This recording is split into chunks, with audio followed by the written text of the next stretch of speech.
Hello, everyone. Welcome to the Stephen King Cast, one man's musings on the works of Stephen King. Each week, I'll review one entry in the bibliography of Stephen King in the chronological order of publication, and today I continue my exploration of all of the televised works by Stephen King that I didn't get around to reviewing on the first go-around on the podcast, which brings us today to Big Driver, starring Maria Bello, which was a Lifetime movie that premiered back in 2014. It was directed by Mikhail Salomon, a director that I was not familiar with. So, I mean, he, before being a director of note, I would say some of his biggest accomplishments actually happened to be in the cinematographer world. So, I mean, he was the cinematographer on The Abyss, Always, and Arachnophobia, Backdraft, Far and Away. Those are some significant, big movies. And say what you will about Always by Steven Spielberg, a movie that I happen to enjoy, and I find it beautiful, actually, and that's probably where my love of the song Smoke Gets in Your Eyes comes from. It's a beautiful looking movie. It's actually kind of been made fun of in subsequent decades because it is perpetually at the magic hour. Every frame of the day seems to be at that magic hour. And that doesn't happen without the cinematography. It's a beautiful looking film. The Abyss is a masterpiece of a movie. Arachnophobia, my wife and daughter and I just watched it. Again, it was our first time showing it to her. She loved it. I always enjoy being in that movie. It looks great. Backdraft is something that's near and dear to my heart. I've never seen Far and Away, but those are solid movies. So there's definitely talent there. And as a director, he has worked in TV on stuff that might not be as laudable, but the Alias, Nash Bridges, Rome. He was one of the directors of Nightmares and Dreamscapes. He was one of the directors of the show Camelot back in like around 2010ish, I think. Falling Skies, that was on for a while, I believe. So I mean, he has some cred. I've just never really heard of him before, and so I just wanted to get that out of the way when discussing Big Driver, which we'll be talking about today. So I just wanted to say thank you, everyone, for supporting the Stephen King cast. As I said, I will be discussing Big Driver starring Maria Bello today as I continue to examine the televised works that I never got around to. But I also wanted to point everyone out to the Patreon feed, where you get regular coverage of House of the Dragon, The Vampire Lestat, movies such as Backrooms, Obsession, and more. For book reviews of non-Stephen King related stuff, X-Men 97 is back on air, and I want to do some stuff with that. So it's been really fun to be able to focus on things outside of Stephen King over on the Patreon feed. So if any of that interests you, just head on over there. Just check it out. Just check it out and see what's available. And if that's something that you want to be a part of, then feel free. Be a part of it. That would be wonderful. But I just want to point everyone out to that to that feed, because there's a lot of good stuff. If you like the Stephen King cast, you can head on over there. So just go to patreon.com/Stephen King cast. All right. So I want to spend some time reading some emails and then some reviews, and then I'll get into my review of Big Driver. So up first, we have Mark, who writes, "Dear Constant Reader, first of all, thank you for the podcast. It has been a constant companion the last few months during my commuting. I'm writing to speak on a point that you have made a few times. You have mentioned now and again that SK books don't always hit you on the first read. Dr. Sleep comes to mind. This is something that I can relate to. There are many King books that I have purchased and then have been sitting on my nightstand waiting to be read. I try, but give up within pages. They just don't connect immediately. One thing that I have found is location or time in my life can make a difference. 3 books come to mind. 1. Tommyknockers. I've had this book for a few years, but could never get into it. Then we went on a holiday to the former Yugoslavia, a year before the troubles of the 90s started. It was also a place that we'd been to before. I took that book with me. I read it within a week. For some reason, it connected to my surroundings. The decay in the book seemed to be reflected in the decay of the area around me, in a place that I was so familiar with. 11/22/63. Not this one had been sitting there on the nightstand since it came out in paperback. I took it to Cuba with me in 2018. The setting was perfect for this book. The story came alive because I was surrounded by things that came directly from that era and in a country so entwined with it. Small things like reading a description of a car, then seeing a similar car drive by. I loved this book by the time I'd finished it, but will never read it again. It will forever be a book only to be read in that location. I'm going to put a pause in it for a second to follow up on something that Mark just said. So I think that there's something to be said about that. Sometimes there is an experience that you may have, and there might be an inclination to go back to that experience. Sometimes it's okay if you let them be preserved in the amber memory of your mind. Sometimes I'm a believer in that. Sometimes it is worth going back to the well and seeing what you can get out of. But for something that I've enjoyed once, sometimes I like to go back to it. But there are some things I'm just fine letting them be and letting them sit on the bookshelves of my mind with happy memories. He continues, The Outsider. Rhodes 2019 for this one. I was ill for half the holiday, sitting, feeling miserable, not feeling myself at all. I'm in this beautiful place, but I'm experiencing illness that was making me feel like an outsider. I couldn't be a part of the holiday. I felt like that reading the book. The characters were acting out their roles as expected, but events didn't make sense and their actions seemed alien. Then the flip midway through the book coincided with my illness lifting, and suddenly everything changed in real life and the book. Does any of that make sense? Yeah, it absolutely does. It really is.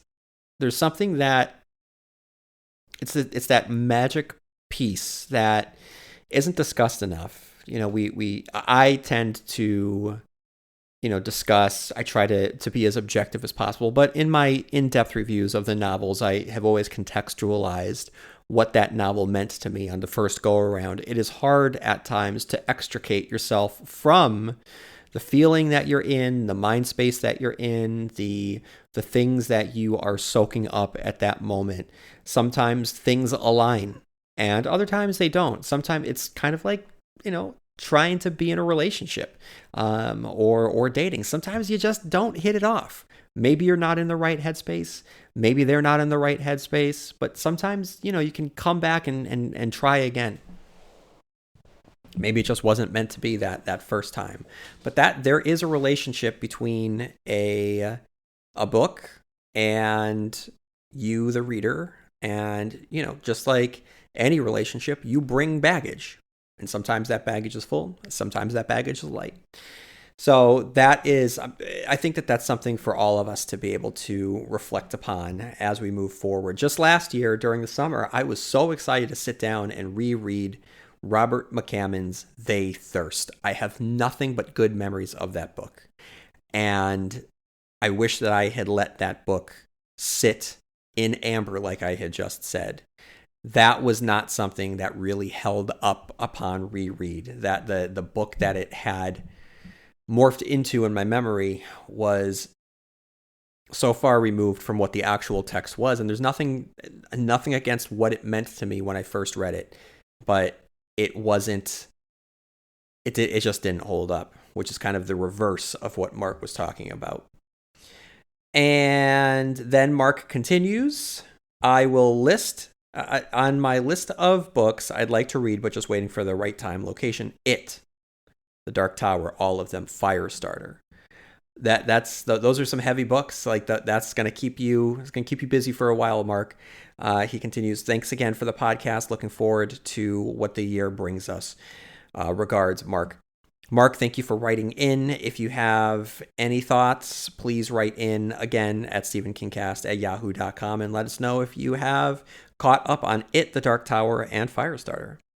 All right. So what I want to do now, I haven't done this in a while. I just want to read some reviews from Apple Podcasts, and then you'll see I'm going to touch upon something that is brought up on one of the reviews because it is worth talking about. So this one's fun by user I Play a Gibson. It's a 1, 2, 3, 4, 5-star review. Thank you. The subject is fun, passionate, even if he's wrong in a lot. Overall, I really like this podcast. It took me too long to find it. Not sure how I missed it. The honest love, the host, I believe he means to write, loves Stephen King's work, and that comes through every episode. The only thing I'll say after getting through about 7 episodes, lots to go, is that I disagree with a decent amount of his takes on some elements of the King catalog. His scathing review of the 1979 TV miniseries of Salem's Lot was just awful in my view. I could barely make it through it. The host sounds like someone without the attention span to pay attention to something longer than a few seconds. I just got to interject here. In most of the criticism that I've received from this podcast, most of it is directed at my review of the Salem's Lot TV miniseries. It might be something worth exploring for me to dive back into it again to see how it holds up. Maybe I was a little bit too snarky. I don't know. I don't remember. That was quite a few years ago at this point, but after I'm done with my ongoing review of the works of Stephen King that I never got around to the first time around on television, maybe I'll turn my attention back to some things that I might have gotten wrong or would just like to re-examine based on listener feedback. So I guess if there's anything that you would like me to revisit, please write into stephenkingcast@yahoo.com. I Play a Gibson continues also in the episode of the Salem's Lot novel. This guy really hates on the character of Susan Norton to the point of absurdity. And of course, we are subjected to the usual lecture on King's supposed insensitivity to women characters early in his career. I don't see it, and it feels like he's looking at the past through a modern self-righteous lens rather than seeing the work as a product of its time and a generational classic, by the way. Just to interject again, if I remember correctly, my review of Salem's Lot is overall, the book, positive. It's a novel that I love. I strongly recommend it as a must read for the Halloween season, but on my review of it in the podcast, for the podcast, two things did stand out to me. One is Susan. There just wasn't a lot of character to Susan. I don't remember hating her. And maybe I did in the podcast, but I just don't feel like there was a lot of there with the character. And Ben Sears, I found, was just a real cipher of a character. So what is interesting here is to examine these characters through the lens of not just a product of its time, but I think, and he's right, but it's also a product of its time by an author who is still learning how to write. And these weaknesses that I see in that novel wind up being worked out in later novels as quickly as the next one, The Shining. So it's just, to me, that's fascinating. And while a criticism, it also is, it's less of a criticism when the strength of Stephen King is being able to write really strong characters, and that is going to be one of his lasting legacy, is that he is able to suck you into these worlds through such well-drawn characters that I just found to be a little bit lacking in Salem's Lot. And I Play a Gibson continues. All that aside, the podcast is a lot of fun so far. The host's love for Stephen King makes up for most things that I find annoying. Each episode feels like talking to an old friend after you both finished a King novel. Well worth your time. I Play a Gibson, thank you so much. Thank you for the feedback. Thank you for pushing my thoughts, which is important. So I should go back and check out the Salem's Lot review again. That really is on me. I don't remember much from it. I do remember being a little bit snarky, and maybe I did not give it the full respect that it deserves, because whether I respected it in the podcast episode or not, there is no denying the lasting impact and legacy of that episode, or that episode of that miniseries. It has a profound impact on the horror genre, and the Glick boy at the window remains one of the most terrifying images ever in a Stephen King property and in the horror genre. So there's something to be said about that. And then podcast lover Max writes a 5-star review. Awesome. Thank you. In-depth, interesting, and a fun podcast about Stephen King. I've been following the Stephen King cast for more than a year. I thought I already posted a review, but I guess that I haven't. If you are a Stephen King fan, this is the podcast for you. Over 10 years, this podcast has been giving you in-depth reviews and commentary on Stephen King's stories, books, and movies. He recently reorganized the podcast so it's very easy to listen to chronologically or piecemeal as you read Stephen King's books. Recently finished The Dark Tower, and his analysis on that was amazing. So podcast lover Max, thank you so much, and thank you for going back and checking out the reorganization of the podcast feed. That's a good reminder. Actually, I have to go back and take those newer episodes that are on the top of the feed and replace them in the correct chronological order. So thank you for that, podcast Max. And then Schmanny Pants, which is an awesome name, gives a 3-star review and writes, "Used to love." And Schmanny Pants writes, "Unfortunately, the ads have just overrun this podcast. Used to love listening, but can't spend half my time trying to skip ads." So this review that Schmanny Pants just wrote and the next one are kind of going to go hand in hand. I'm going to talk about the ads in a second. That's something that I do want to address on the podcast. So Schmanny Pants, thank you. I just want to get through the next review, and then I'll discuss the ads because I do want to talk about that. So JD7 Bronco writes 1 star. The Diary of Ellen Rimbauer is the subject heading. And JD7 Bronco writes, "I read the book once upon a time and thought it was decent enough so that I thought to give this a try. The episode is 41 minutes. The first 15 minutes of this podcast was ads and him telling me about the Patreon page. I thought Amazon did too many ads. I'm currently up to 17 minutes right now in this podcast episode, and I haven't touched Big Driver yet. So if JD Bronco is listening right now, I am sorry about that. I thought Amazon did too many ads. The next 13 minutes were dedicated to letters written in, where the guy proceeds to tell me more about his Patreon page and how great it is. Finally, with about 12 minutes left, he says, 'Let's talk about Ellen Rimbauer.' He then spends about 5 minutes reading the wiki page and then another few minutes just summarizing the plot. With 5 minutes left, we finally get his thoughts. It's a movie. It's not good. It's not bad. It just is. 90 seconds of analysis out of a 41-minute podcast, and it's only 90 seconds because he spends the last 3 minutes and 30 seconds talking about his upcoming podcast, and of course, the Patreon page. How this podcast has a 4.7 rating is beyond me. He spent more than actually half of his actual review reading off Wikipedia. Unreal. I almost gave it 2 stars just for the audacity, but then I thought the better of it. There are so many better podcasts that actually talk about the topic they say they're going to talk about. So I'm going to parse this into two parts. First of all, for JD7 Bronco, if you went back to the podcast and you happen to be listening, regardless of the 1-star review, I appreciate you writing in, and you do touch upon something that I need to discuss, which is the Patreon page and my discussion of it. I would say, I don't think that a podcast review of the Diary of Ellen Rimbauer is reflective of the rest of the podcast or what the highest highs of this podcast have been. I will admit, I didn't have much to say about the Diary of Ellen Rimbauer, quite frankly, because there's not really much there in regards to the Diary of Ellen Rimbauer. It's not that great. I just don't find that there's really much to say about it. So your criticisms are 1,000% valid. I would just say, if you are listening, go back to the earliest parts of this podcast, to the text, the heavy literal text analysis, and I think that you will enjoy. That will be more of the podcast that you are looking for. But I do apologize. You're right. The Diary of Ellen Rimbauer did not get a serious review.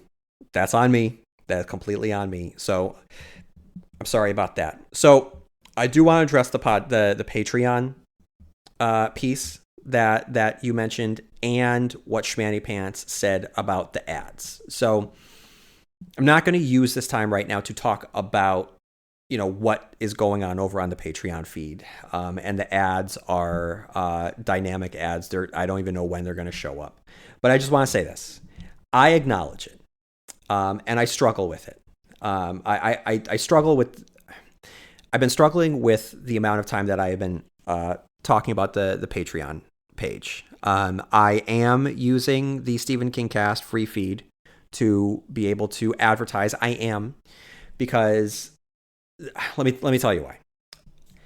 I have done this podcast since 2014, and I haven't asked for a penny. I haven't asked for anything from the audience. I was doing it because I wanted to create the podcast that I wanted to listen to, and I've really enjoyed being able to celebrate Stephen King and engage with Stephen King conversation with people all over the world. And for those of you who have been listening from the very get-go, just thank you for following me. But aside from asking people to spend time leaving reviews on iTunes and for, just writing in and sharing your thoughts, I haven't asked for anything. So I did make the decision, like last year, I think, to introduce dynamic ads into the podcast, because I figured, 12 years in, since then, other podcasts of Stephen King have been created, and they're doing really, really good things. And I'm very happy for all of the content creators out there who are generating some income for themselves on it, quite frankly. And this is one way for me to be able to get just a couple bucks into my pocket. And I'm talking a couple bucks. It's not a lot for the ads. So I do apologize if the ads just pop in and it is annoying. I get it. Like, I listen to podcasts that have ads, and either I hit the forward button a couple times just to get through, or I just listen to the ad. They're not that long. So I get it. But the reason is, I finally said, you know what? I will see if I can monetize this podcast a little bit more than it ever has been before, which for 10 years, it wasn't. There was just no monetary value attached to the podcast. I pay for the domain. I pay for the fee for Podbean, and I never really asked for anything in return. So everyone just kind of listening to the ads helps pay for the podcast to exist. So thank you. With the Patreon page, I am advertising that shamelessly. But again, it's to raise awareness and see if people would be interested in heading on over to Patreon to help support my endeavors and engage in conversation with either early access to Stephen King stuff, Stephen King adjacent stuff, or things just completely not related to Stephen King. So I get it. Sometimes people just want to just listen to the thing that they came for. I completely understand. I do. So, I understand this is a turnoff for some people, but at least I just wanted you to understand where I was coming from when I talk about the Patreon page. I'm putting a lot of effort into that. And the pods are just, a way to, at the very least, to pay the fee for having the podcast itself. So that's it. And I just wanted to acknowledge it. And I get it if it's too much for some people and too annoying. And for JD7 Bronco, some of your points are valid here. It's 24 minutes into an episode that is titled Big Driver. And I haven't talked about Big Driver yet. But I also was listening to on Facebook, I saw a criticism of a podcast, The Big Picture, which is a great film podcast. And, it's a conversation show about movies, right? And the person on Facebook was a little frustrated that, they had made a comment about how, back in the day, Siskel and Ebert and Gene Shalit. We didn't know about their families. We didn't know what was going on. They just talked about the movies. And with the big picture and many podcasts out there, it's not just film criticism. And here, this is not just book criticism or television criticism. It is also it's one man's musings on the works of Stephen King, and so that is a part of it. And who I am is the man portion of that mission statement, and you're gonna get musings, and that means I'm gonna bring in random little bits and bobs.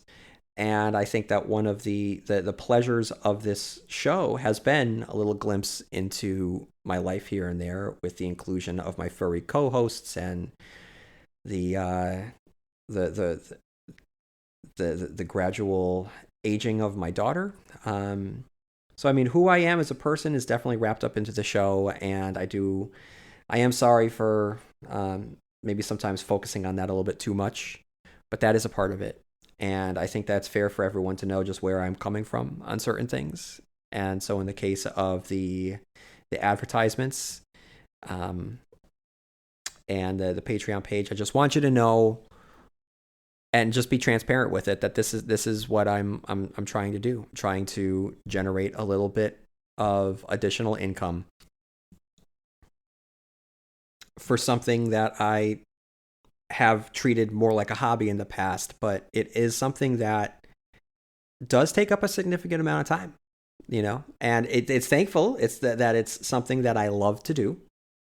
But these two things don't need to be exclusive. So that's just where I'm coming from. I don't need to belabor it anymore. And so for everyone that wrote in, just thank you, regardless of whether or not you gave 5 stars or 1 star. Just thank you for taking the time to write in. Even the 1-star review, there is a lot of valid points in there, and it's worth, at the very least, it's worth me thinking about these things. Anyway, if you have any thoughts, please write into stephenkingcast@yahoo.com. And if you have not left a review, feel free to do so. And like I said, check out the Patreon page. Maybe you'll find something that you like there. All right, let's talk about Big Driver. From Wikipedia. I'm going to read the Wikipedia summary, then I'll get into Big Driver. Big Driver. Wikipedia. Tess Thorne, a successful crime mystery writer, is invited to a library in upstate Massachusetts for a meet and greet with fans, but is scared of flying. It's not. No, sorry. I gotta make a correction to Wikipedia. The Wikipedia entry says upstate Massachusetts. It is not upstate Massachusetts. It is Western Massachusetts. It should write. Tess Thorne, a successful crime mystery writer, is invited to a library in Western Massachusetts for a meet and greet with fans, but is scared of flying, so drives her engagements even long distances away. After the event, Ramona, the organizer, suggests a quicker route home for Tess. However, it takes her via a remote rural location where her car runs over nail-studded planks lying across the road, puncturing her tire. It happens by an abandoned gas station, and having no signal for her cell phone, Tess hopes that someone will stop to help. A man in a pickup stops and offers to assist. At first, he seems eager to help, but soon turns nasty. He hits her, then brutally rapes and beats her before choking her into unconsciousness. He drags her into a culvert and leaves her there. When she recovers, the man is gone, and she finds 3 female bodies in the culvert, all victims, she assumes, of the same man. Tess leaves to find help, but as she walks, she worries that the attack will create a scandal, that she will be attacked in the media for asking for it and blamed. She will be re-traumatized, and her reputation will be destroyed. She comes across a convenience store and calls a limousine service for a ride home. She decides that she cannot tell anyone what happened. When Tess is safely home, she decides to avenge herself. She receives a call from Betsy, a waitress at the Stagger Inn, telling her that her car has been parked there. The pair form a bond by both being victims of violence. Tess later realizes that Ramona is her attacker's mother and accomplice who sought her out and invited her to the library, then led her into her son's trap. That night, she goes to Ramona's house with a gun to confront her. Ramona denies all knowledge, and during a struggle, Ramona wrestles the gun from Tess and reveals that she helped orchestrate the attack and pulls the trigger, firing on an empty chamber. Tess grabs a kitchen knife and stabs Ramona before shooting her. She then spots an earring that she lost during the rape attack. In the house, Tess finds clues that identify her attacker as Lester Norville, aka Big Driver. At a nearby gas station, she sees his rig and notes the address on the truck.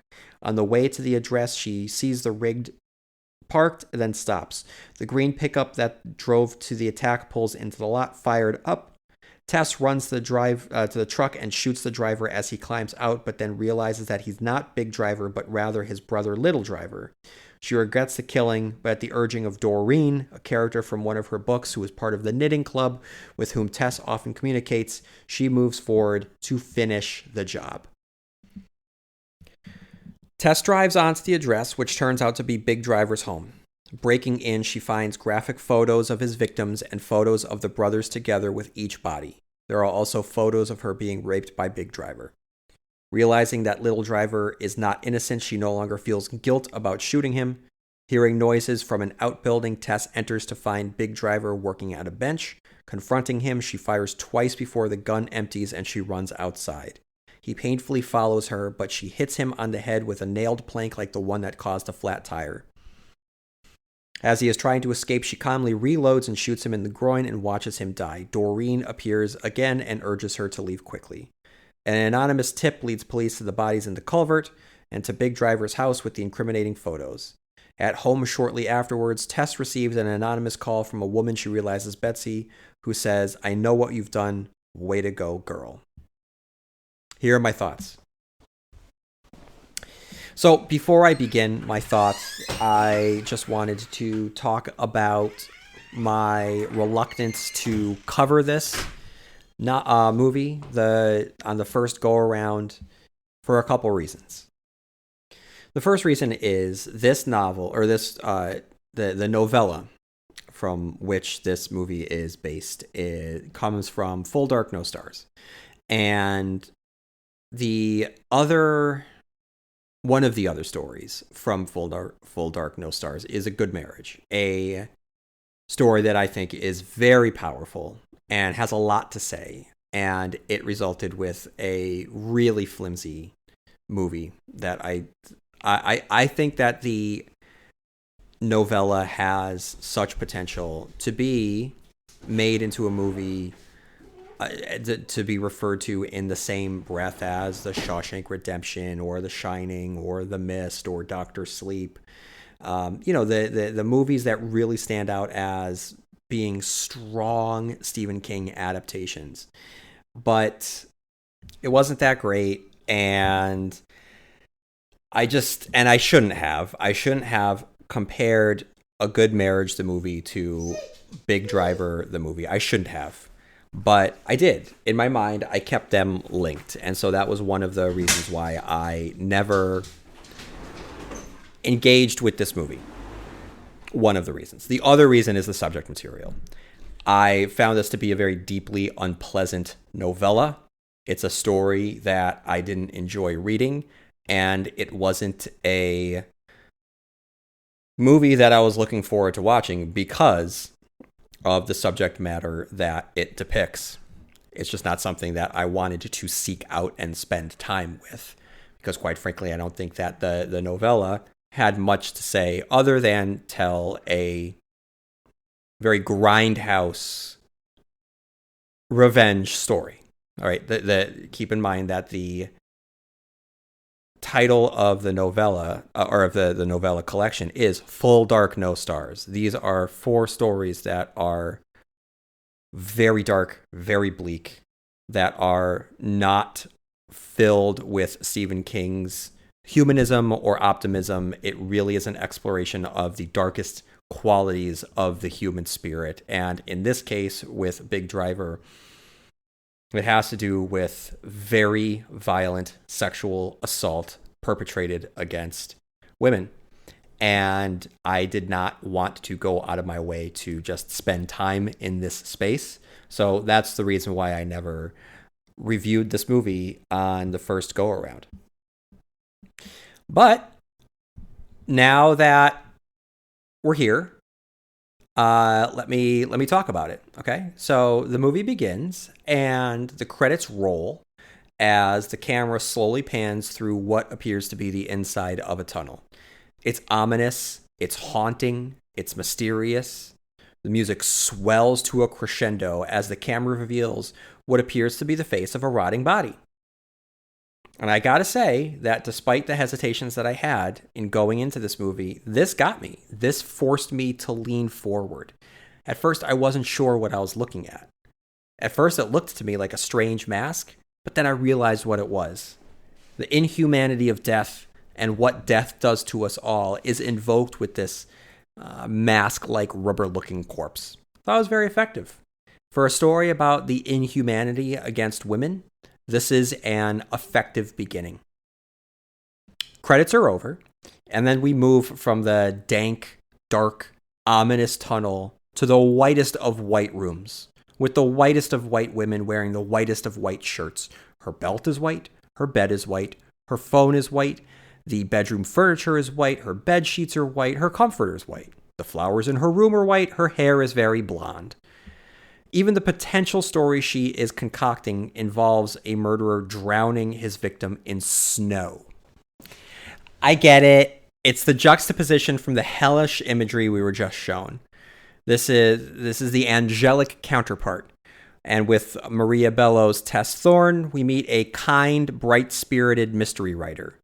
The horrors that will be enacted upon her will pull her from the white-clouded life that she's currently floating on, and will be able to track that spiritual and physical descent throughout the course of the movie.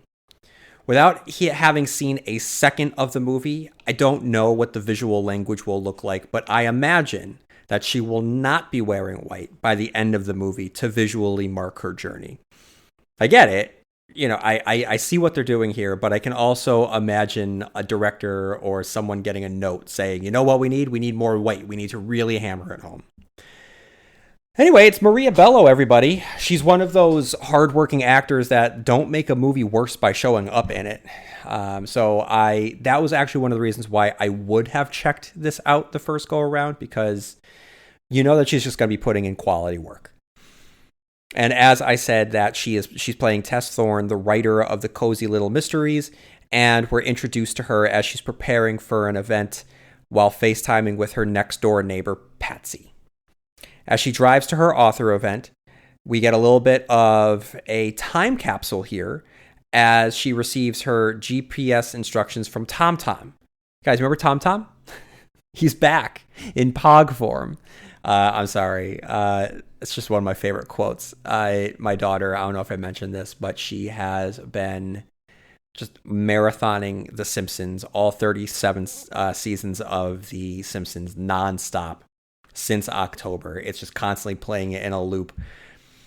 And hearing Milhouse Van Houten saying, hey, Bart, remember Alf? He's back in Pog form. It's one of those quotes that has lived rent-free in my mind since the early 90s, and it's been kept alive and brought and resuscitated recently from my daughter experiencing The Simpsons. Anyway, TomTom, everyone. TomTom's back.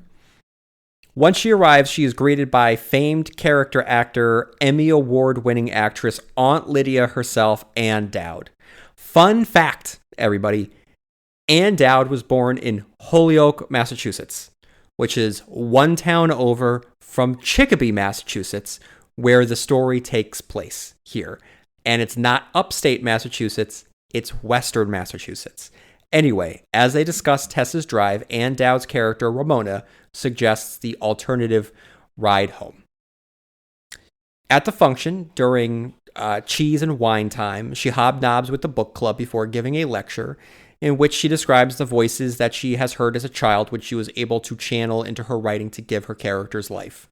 She speaks about the power of the writer and the writer's insight into human nature.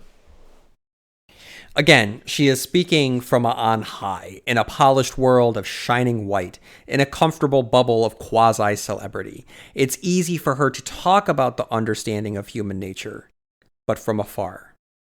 Shortly, unfortunately, she will encounter the depths of what humans are capable of when she's ripped from her comfortable book club mystery world. When the event has wrapped up, She makes her way through the scenic route home suggested by Aunt Lydia. First of all, don't trust Aunt Lydia. Second of all, watch out for what's in the middle of the road, because she runs over wood, which pops a hole in her tire, and she finds herself stranded by an abandoned gas station. She moves the wood out of the way and doesn't seem to be bothered by the fact that the wood is all facing up with nails sticking to the sky. She's soon visited by Big Driver, who uses the catchphrase, "Happy Crappy." Sound familiar? It was a catchphrase often used by the Kid from the expanded edition of The Stand. Big Driver then offers to change her tire out of the goodness of his heart. He pretends to change her tire, and she starts to get the sinking feeling that something is wrong. In the back of his truck, she finds the boards with the nails in them, and she realizes that he's the one that had laid the trap there in the first place. The assault occurs, okay? This is the point where the assault happens, and it is awful. It's prolonged. It's very upsetting. And quite frankly, it has to be in order to warrant the existence of this adaptation. I'm not going to spend time on it because it's awful to watch. But like I said, for a movie about this subject matter, in order to have it be the revenge story that it needs to be, I feel that the movie does need to force you to sit with what is occurring to Tess in this moment. In order to justify its existence, you do need to be placed there. And it is as unrelenting and unforgiving and punishing as it's effective. It's an effective scene. Anyway, he drags her into the tunnel that began the movie. She comes to and she makes her way out. She's forced to crawl over the bodies of the other victims of the monster who had left her for dead. She returns to the gas station in shock as the events wash through her. In a very human moment, she begins to break down, not at the horrific acts that were committed against her, but at the fact that she lost one of her earrings. This is a very small, but like I said, a very human moment. Our brains can't always grasp the enormity of the tragedy or the horror that has been inflicted upon us. And in this moment, she's not ready to consciously cope with what has occurred. But the loss of an earring allows an outlet that she can understand without breaking under the strain of violence that had been wrought against her. As she stumbles her way down the street, she's besieged by visions of what critics and book readers and the general population will say about her, believing that she will be vilified, that she won't be believed, that she will be accused of making it up to sell a book. The scene itself is a little melodramatic, something more akin to what you would see from a 90s King miniseries, but the sentiment of it is not sadly accurate. I mean, this is what would happen. I mean, she would not be believed. Our society does not believe women. It doesn't respect women. And Tess's inner thoughts function as a deeply frustrating but brutally honest commentary of the world that we find ourselves in. She makes her way to a convenience store and calls a limousine service to take her home. She's comforted by a ghostly Olympia Dukakis, one of the characters from her book series. She arrives at her house, and she begins making her way through the house, locking all of the doors. She cleans herself and assesses the situation. She decides that she's not going to seek medical treatment. She won't go to the police, but she also understands that by having her purse, he knows where she is. She's truly not even safe in her own home. She receives a phone call from Joan Jett herself, the owner of the Stagger Inn, where her car is currently located. Joan Jett and Tess trauma bond over the abuse inflicted by bad men, and she's able to confirm that her rapist and would-be murderer is local. On the way home, Tom Tom plays the role of Kit and suggests that Ramona was a part of what occurred and she purposefully sent her along that road. She does some sleuthing and discovers that Ramona's husband has recently committed suicide due to trouble involving the older son. She makes her way to Ramona's house in a scene which allows Anne Dowd to really dowd it up. Even on the back foot, she has menace. Tess allows her gun to be overtaken by Ramona, and feeling confident, she gloats that she was happy to have her son take Tess. But it's all a ploy by Tess, and when the gun doesn't go off, she stabs the matriarchal mastermind. There's some banter here that I question. Tess scolds Ramona for never insulting a writer's writing. It's clever, and I get it, but I question whether or not it's out of place in this story, which has been, considering its subject matter, rather serious. Yeah, I mean, I know that it's included ghostly Olympia Dukakis and a knight riding Tom, but those are tried and true narrative constructs that allow our main character to be able to converse with someone else on screen. This witty banter seems out of place from a different movie. Keep in mind that Tess has just been raped multiple times, beaten, and left for dead. She awakes in a drainage tunnel, which has got to be horrifying, and then discovers that she's sharing space with dead people. After that initial wave of trauma, she's now stabbed someone in the gut.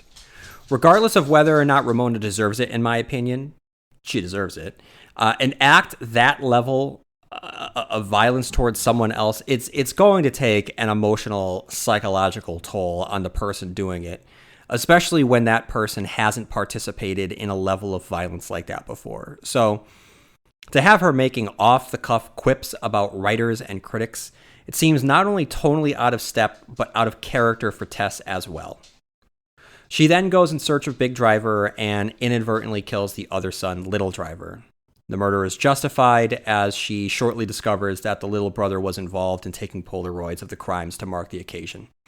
She then finds Big Driver and gets her revenge, and the movie concludes shortly afterwards. So all in all, considering that I had been pre-dismissive of this movie without checking it out, knowing that it was a Lifetime movie, that's something that I haven't even talked about yet, the fact that it was a Lifetime movie. So I had judged it prior to seeing it, and I also had judged it because it was an adaptation from a collection that also shared the adaptation of A Good Marriage, which I found to be incredibly lacking. So I had all of these pre-existing qualms against it without having seen it, and then after having seen it, I thought it was okay. I mean, it's not anything that I'm going to revisit, but it's not anything really that I can complain about. It is, if I'm going to compare it to A Good Marriage, it is a much better film than A Good Marriage. And it works because of Maria Bello. She knows what movies she's in.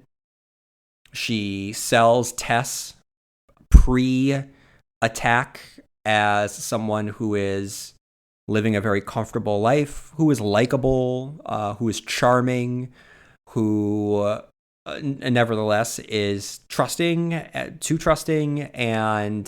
kind. And then when given the opportunity to display a harder edge to her character, this is something that we've seen Maria Bello do before, and she does it well. So she is phenomenal. And then during the moments of vulnerability and pain, her performance is very effective. Anne Dowd never fails to captivate. Like I said, she dowds it up when she needs to.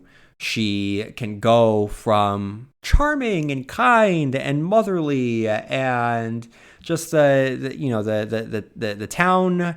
The town, I was going to say crier, but, like the mayor, the politician that, brings you in and makes you feel good, the heart of the community who is going to wrap her arms around you. But when she turns, that turn is full of menace and just a mean streak and danger. And she's great at that.